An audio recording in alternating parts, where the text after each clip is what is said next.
इस वीडियो के अंदर गाइस हम लोग डिस्कस करने वाले हैं एजुकेशन लोन के टैक्स बेनिफिट्स के बारे में। जी हाँ, कि इनकम टैक्स के अंदर अगर आप एजुकेशन लोन लेते हैं तो किस टाइप का आपको रिबेट या फिर टैक्स का बेनिफिट मिलता है, प्लस एजुकेशन लोन का जो डिडक्शंस है वो आपको इनकम टैक्स में कहाँ दिखाना पड़ता है, कितना टाइम पीरियड होता है आपके पास में, कितनी टाइम लिमिट्स होती है, प्लस न्यू टैक्स रिजीम के अंदर क्या ये चीज़ अवेलेबल है कि नहीं है, ये सब कुछ जानने को मिलेगा आपको इस वीडियो के अंदर। वीडियो की गाइस शुरुआत करने से पहले बताना चाहूंगा, अगर आप लोग एक टैक्स कंसल्टेंट के थ्रू यहाँ पे जो है कंसल्टेंसी लेना चाहते हैं या फिर ITR फाइलिंग कराना चाहते हैं बहुत ही अफोर्डेबल कॉस्ट के ऊपर, लिंक जो है मैंने डिस्क्रिप्शन बॉक्स में दे रखी है। तो चलिए गाइस शुरू करते हैं। सबसे पहले देखिए गाइस, अगर मैं एजुकेशन लोन डिडक्शन की यहाँ पे IT एक्ट के अंदर बात करूँ तो एक सेक्शन होता है 80E करके, जिसके अंदर आपको इंटरेस्ट के कंपोनेंट का डिडक्शन मिलता है। वैसे नॉर्मली आप एजुकेशन लोन या किसी भी टाइप की लोन की जो EMI पे करते हैं उसके अंदर आपका प्रिंसिपल भी शामिल होता है और इंटरेस्ट भी शामिल होता है। लेकिन गाइस ध्यान रखिएगा, यहाँ पे होम लोन की तरह रूल्स काम नहीं करते। यहाँ पे एजुकेशन लोन के अंदर आपको जो डिडक्शन मिलेगा वो केवल इंटरेस्ट का मिलेगा, ना कि प्रिंसिपल कंपोनेंट का।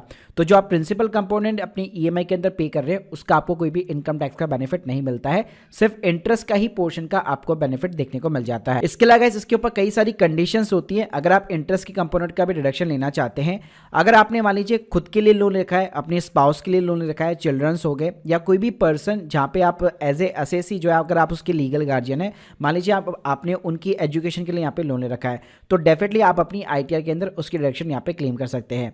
साथ में गाइस यहाँ पे जो लोन है वो केवल हायर स्टडीज़ के लिए लेना चाहिए, फिर चाहे वो इंडिया में भी हो सकती है या फिर अब्रॉड भी आप जा सकते हैं, वहाँ पे भी कोई दिक्कत नहीं है। इसके अलावा जो लोन है वो केवल जो रिकॉग्नाइज्ड चैरिटेबल इंस्टीट्यूट है या जो फाइनेंशियल इंस्टीट्यूशन है, यानी कि बैंक्स हो गए, NBFC कंपनीज वगैरह हो गई और कई सारी रिकॉग्नाइज्ड चैरिटेबल संस्था होती है जो आपको लोन प्रोवाइड करती है, स्पेशली एजुकेशन लोन। तो वहाँ से अगर आप लोन लेते हैं तो डेफिनेटली आपको इंटरेस्ट का डिडक्शन देखने को मिलेगा।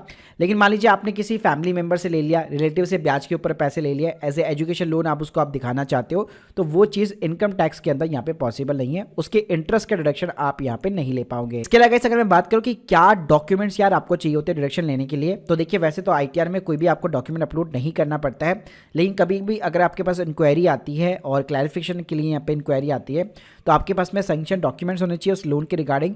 प्लस यहाँ पे आपको कैसे पता लगेगा कि मेरी EMI के अंदर कितना यहाँ पे इंटरेस्ट का जो अमाउंट है और कितना यहाँ पे प्रिंसिपल का अमाउंट है। तो बैंक या NBFC कंपनी क्या करती है, जैसे आपका फाइनेंशियल ईयर एंड होता है आपको एक इंटरेस्ट का सर्टिफिकेट मिलता है, उसके अंदर बाकायदा कितना प्रिंसिपल आपने पे किया पूरे साल भर के अंदर और कितना इंटरेस्ट अमाउंट है उसके अंदर, वो बाकायदा वो चीज़ें लिखी होती है।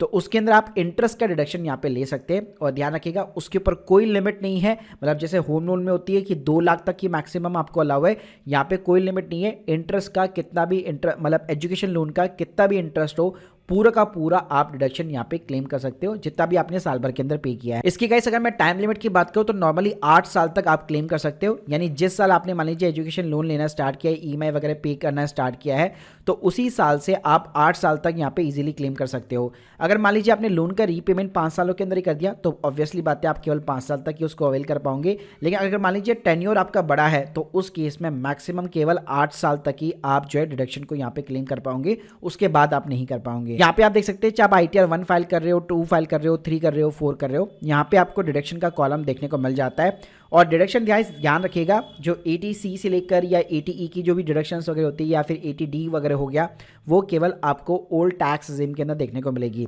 अगर आप by default new tax regime के अंदर फॉल कर रहे हैं तो अगर आपको ये डिडक्शन लेनी है तो आपको ओल्ड टैक्स रिजीम के साथ जाना होगा। तो गाइस यहाँ पे आप देख सकते हैं, यहाँ पे आपको 80E का यहाँ पे सेक्शन मिल जाता है जिसके ऊपर ये चीज़ साफ लिखी हुई है कि यहाँ पे interest on the education loan. तो यहाँ पे आपको यस बटन के ऊपर क्लिक करके जितना भी आपने इंटरेस्ट पे किया है उसका पूरा का पूरा इंटरेस्ट का जो अमाउंट है पूरे साल भर का, वो आप यहाँ पे इंसर्ट करके अपनी इनकम में से माइनस कर सकते हो, यानी कि एज ए डिडक्शन यहाँ पे क्लेम कर सकते हो, जिससे कि आपका कुछ हद तक यहाँ पे टैक्स वगैरह भी जो है काफी ज्यादा बच जाता है। तो गाइस अब आप लोगों को समझ में आ गया होगा कि एजुकेशन लोन के अंदर केवल आपको इंटरेस्ट का बेनिफिट मिलता है, प्रिंसिपल का बेनिफिट नहीं मिलता और उसका भी एक टाइम पीरियड होता है। और 80E के अंदर केवल आप ओल्ड टैक्स रिजीम के अंदर डिडक्शन अवेल कर सकते हो।